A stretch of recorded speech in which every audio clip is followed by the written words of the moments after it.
ကလောအနုပညာချစ်ကြတယ်တန်ဖိုးရှင်မျိုးတော်ကြီးနဲ့တို့နိုင်လျောင်းမဆန္ဒမသပွဲ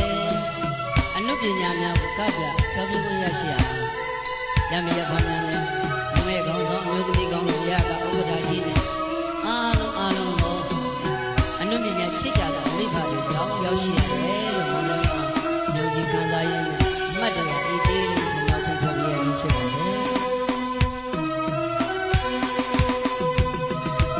မင်းရဲ့နာမည်ကမွေမင်းကောင်းပါရဲ့ပန်းနေဝေးငယ်ငယ်တုန်းကပန်းကြိတ်ပါရဲ့နာမည်လေးကမပန်းဝေး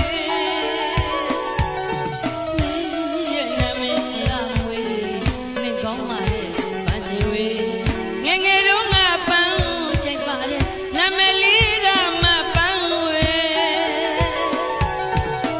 ချစ်တယ်လေဝေးပန်းနေလေဝေးတခုမှချစ်တယ်မပန်းဝေးတခုမှချစ်တယ်မပန်းဝေး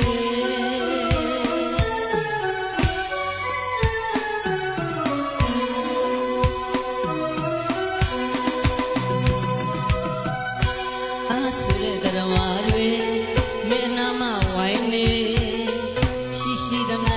ယောက်ျားတွေမင်းတို့ပါပဲလေခလုတ်ထီကမအမိတာ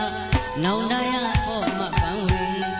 ချစ်တယ်လေဝေးပန်းနေလေဝေးတခုပန်းချစ်တယ်မပန်းဝေးတခုပန်းချစ်တယ်